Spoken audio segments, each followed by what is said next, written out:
Hi guys, so welcome to the third video in the introduction to HRM series.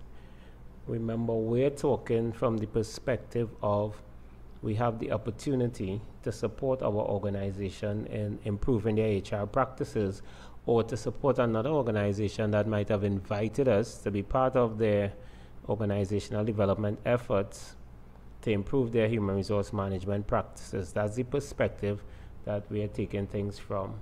In the first video, we looked at the evolution of HRM through the years. In the second video, we talked about executing strategic human resource management. In this video, we want to talk about HR planning.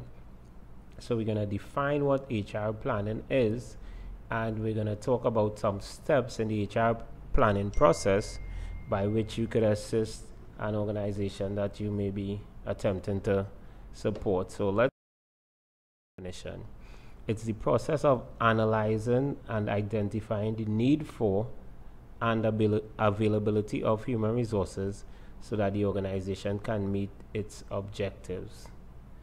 Identifying the need for, who do we need, what do we need, and the availability of, what do we have, what exists right now, such that the organization is in a position to meet its objectives. To ensure the organization has the right number of human resources with the right capabilities at the right time and in the right places, motivated to do that which is required to be done such that the organization achieve its objectives. And in order for HR planning to be effective, it must take into consideration the long term, where the organization plans to go, what changes the organization plans to undertake, whether it's expanding or whether it's contracting or whether it's automating some of its functions through the use of technology. All these things must be taken into consideration in the HR planning process. Now, there are a few steps that you can take or you can encourage your organization to take, and they go as follow. Step 1, review the organizational objectives and strategies. Everything begins with, remember, we're talking strategic HRM. We're not just talking about HRM providing a support function. We're talking about strategic HRM, and strategic HRM means all decisions made in relation to human resource management must be made against the backdrop of organizational objectives and strategies. It begins there. The strategies chosen should determine the number, the nature, and the capabilities of persons needed by the organization. It is possible that the persons currently within the organization can meet the needs.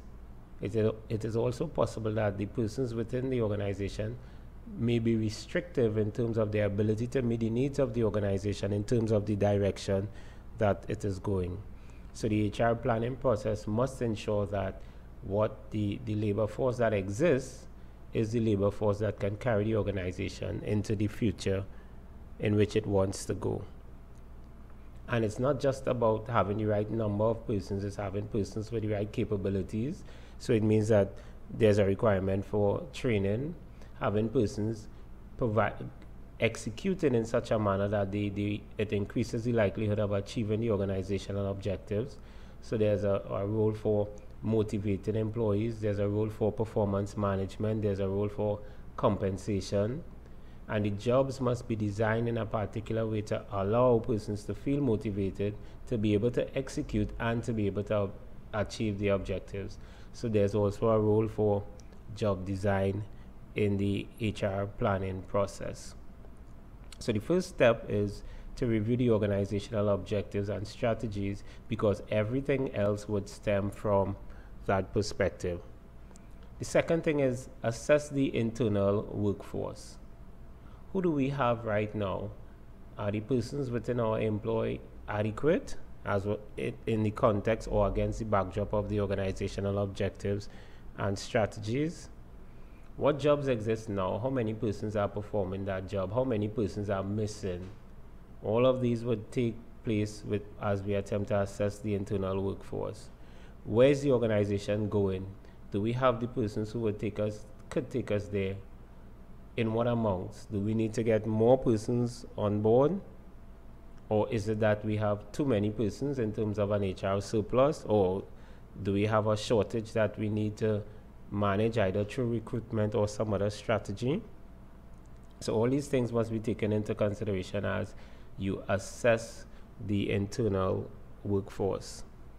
The third step that you would embark on, scan the external environment for labor supply changes.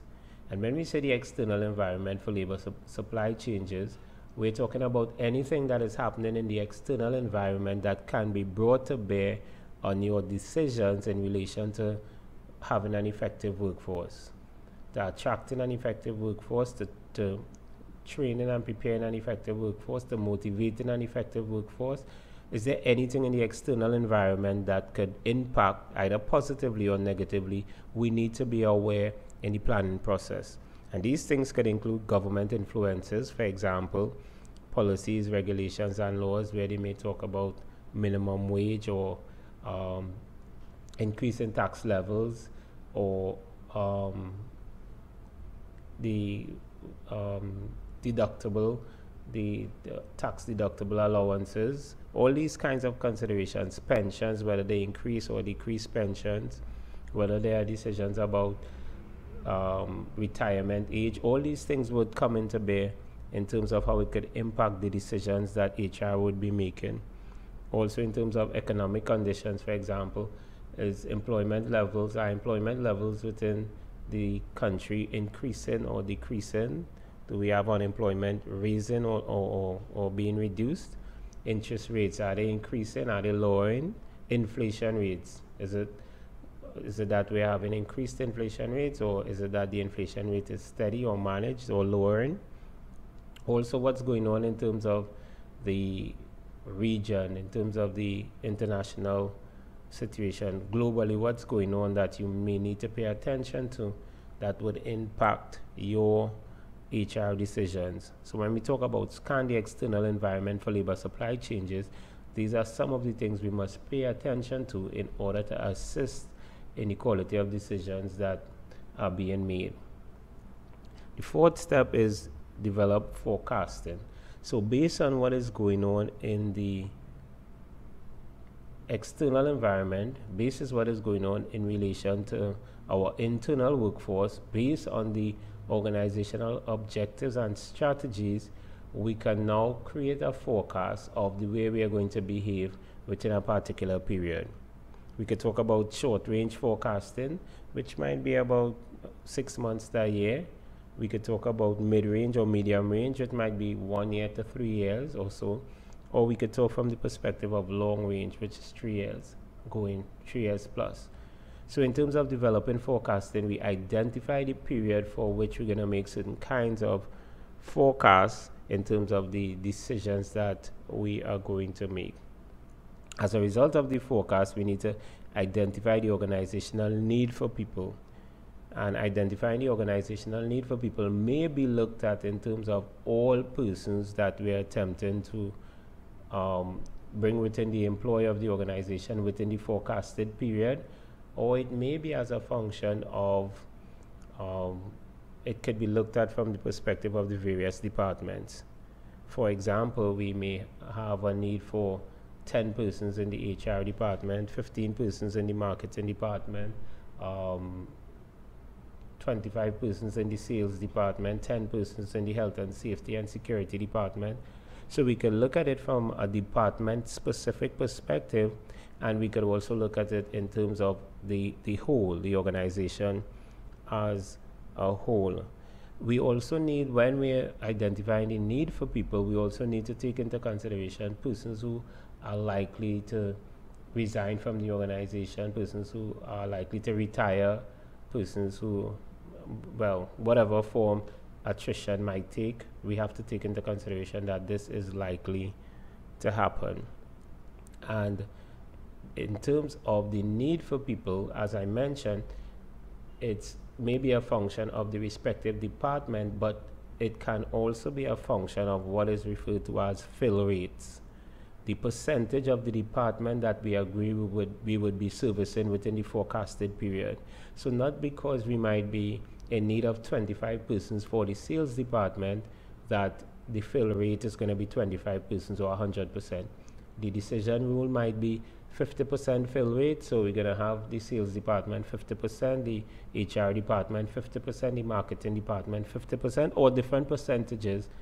But in terms of the identifying the need for people, we also need to take into consideration fill rates, which refer to the rules that govern the percentage of the vacant spots to be filled, because the organization may not necessarily be in a position to fill all vacant spots across the entire organization, and it may not necessarily be the best way to approach things, even though the organization might be in a financial position to do so. So the next step in the process is to determine the people available. Determine the people available. And when we talk about determining the people available, we could talk from the perspective of externally or internally. In terms of the external supply, what's going on in the external environment that would increase or decrease the persons available for you to attract to your organization. It could be that you have, within your industry, you have 200 persons graduating every year from a program that could feed your industry. Maybe you have, let's say, migration issues, like a number of persons from a neighboring country into your country for whatever reason. Take, for example, the Venezuela situation significantly increased the labor force in various industries, including construction. So these things may impact the availability of persons. All right, and you could also look at it from the perspective of internally. So maybe you're going to open a new department or a new unit within the organization, and you need not necessarily look outside of the organization for persons, because you could have these lateral transfers, provide the training, equip persons with the knowledge and skills to function in the new unit, and take these individuals from existing units within the organization. So you also need to consider, in terms of determining the people available, that they may be within your organization and they can be internally recruited. And the final step, formulate HR strategies and plans based on what we found as a result of everything all the steps we would have carried out, all the things we would have done. Based on what we found, we're going to have to make certain kinds of decisions. These decisions could be in terms of recruitment, it could be in terms of training and development, it could be in terms of compensation issues, but we're going to have to formulate the HR strategies to ensure that the organization is as effective as we need the organization to be to achieve the objectives and the vision of the organization. Now, if we discover that in the whole process, in the whole planning process, if we discover that we have more persons than we need to, then a HR surplus exists. We have more persons within the organization than we need. And if that is the situation, there are several things that we could do. One, we could lay off individuals. But laying off individuals is one of the last options that we should consider, because layoff refers to the fact that we don't have enough business going on, we don't have enough revenue is being generated to keep that type of workforce or that size of workforce on, and we're going to make decisions to lay them off until things pick back up also with the company. Now, when we do that, of course, the persons who would be laid off, they would be without a livelihood, so they're going to be affected. Their families are going to be affected. Not only will the persons who are laid off be affected, the persons who remain within the organization, they are going to have to do increased work, because the organization would have gotten rid of people, and the persons who remain would have their work plus those persons who would have been laid off work to take care of. So that's going to be a strain on them. That's going to be a stress.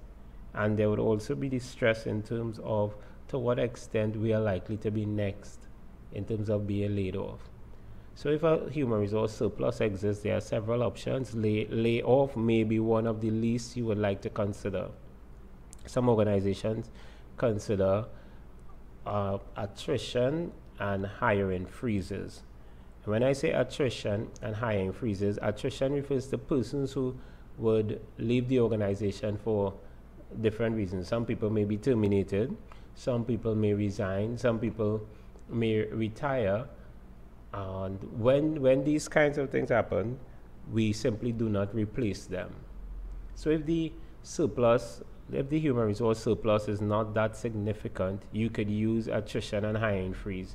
Just allow persons to eventually their resignation or retirement or leaving the organization would take care of the surplus. That's an option rather than opting to lay persons off. Some organizations also talk in terms of early retirement incentives or packages.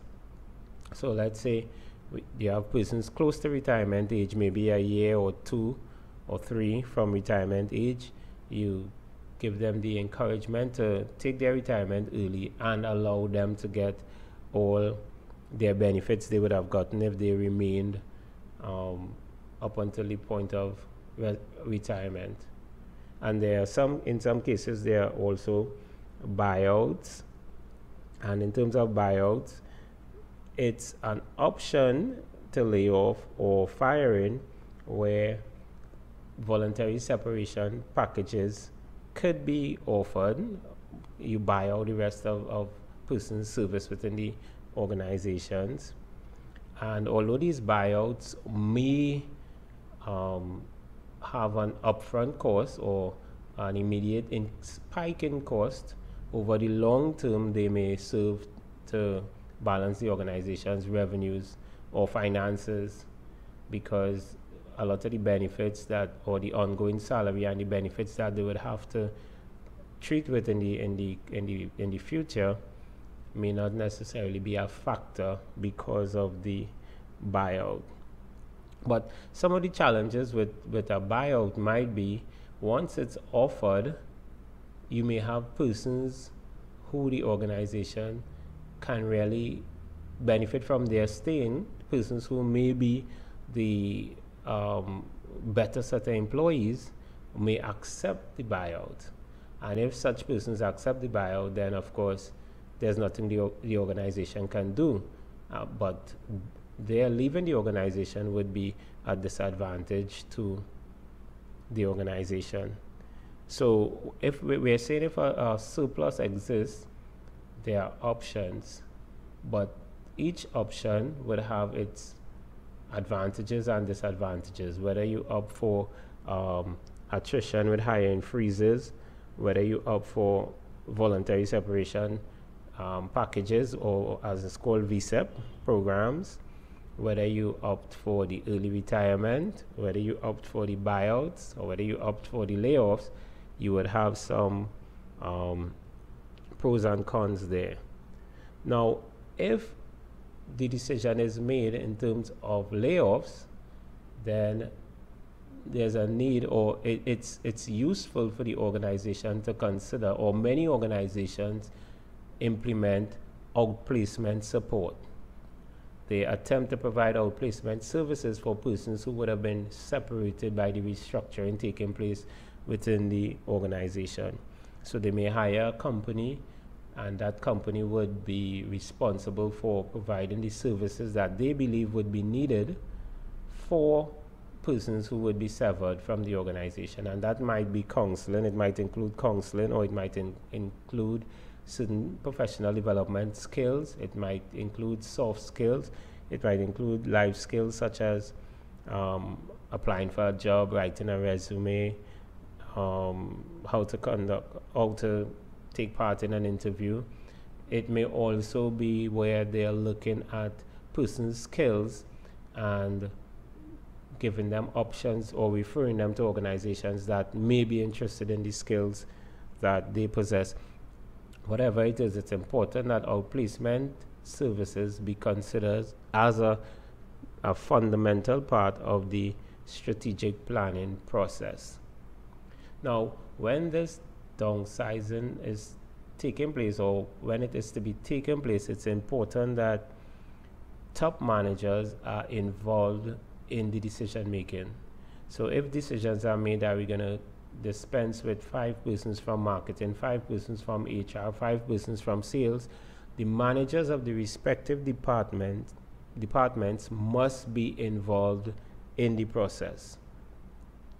And there must be a comprehensive communication plan such that grapevine communication or rumors don't take over the organization. In a period of restructuring, a lot of the employees are likely to be scared, nervous, high levels of anxiety, and you don't want rumors. You don't want people believing things that are not true.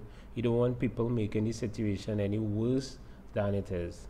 So there must be a comprehensive communication plan to address all the relevant areas that need to be addressed, such that persons have a sense of certainty in terms of what is going on within the organization, and they have a sense of things would be okay because the organization is putting things in place to assist best as could be done. There would also be a need for support for persons remaining within the organization. As I indicated, these individuals may be anxious or scared, if I want to use that word, and may be wondering to what extent they might be next. Some persons may be demoralized as a result of that. Some persons may be demotivated as a result of that. Some persons may simply decide that I'm going to withhold my enthusiasm simply because a close friend or a close colleague was separated. So there must be a plan for supporting the persons who remain within the organization in the best way possible. Now, if after your HR planning, instead of a human resource surplus exists, you have a situation where a human resource shortage exists, there are several things that you could do. Now, the ready option might be just recruit more persons, just hire more individuals, but it may not necessarily be the best option. Although it might be the obvious option or the first one that comes to mind, it may not necessarily be the best option given special circumstances that the organization might be faced with. And as a result of that, several organizations, they attempt to treat with the staff shortage in different ways. Some of the ways they attempt to treat with it include overtime. So overtime is you allow persons to work extra hours and you pay persons accordingly, time and a half, double time accordingly. Some persons work extra time at the end of a work day. Some persons work extra days, including Saturday and Sunday. All right, those are some options. And while overtime would increase the payroll bill, it would not increase the overall cost, because if you have to pay persons overtime, it's less expensive than having to pay to recruit new individuals, perhaps provide uniform for the individuals and all these allowances, like for example meal allowances, transport allowance, house allowance, medical plans. So all these things would inflate per individual recruited, whereas in terms of overtime, it would just be you're getting the job done, but you're actually not, you don't have the cost of the indirect compensation elements or the non-monetary compensation elements. You don't have that cost. Some organizations also have contingent workers. So that's a group of workers that, to the extent that there's an increased demand for work, you can call these workers out. The Special Reserve Police is an example of contingent workers. They are there, and to the extent that they are needed, they would be called into action. In some cases, persons operate as the regulars and they are treated as the contingent workers, and that's not how it's supposed to be. That's not the way the practice is supposed to be, and as a result of that, you would find a lot of contingent workers are eventually absorbed into the regular stream. Some organizations also, in terms of having that staff shortage may opt to bring back retirees for a short period of time. So recent retirees who may still have the energy, who have the know-how, who are current in terms of what is going on with the organization, may be asked to come back and treat with that busy period.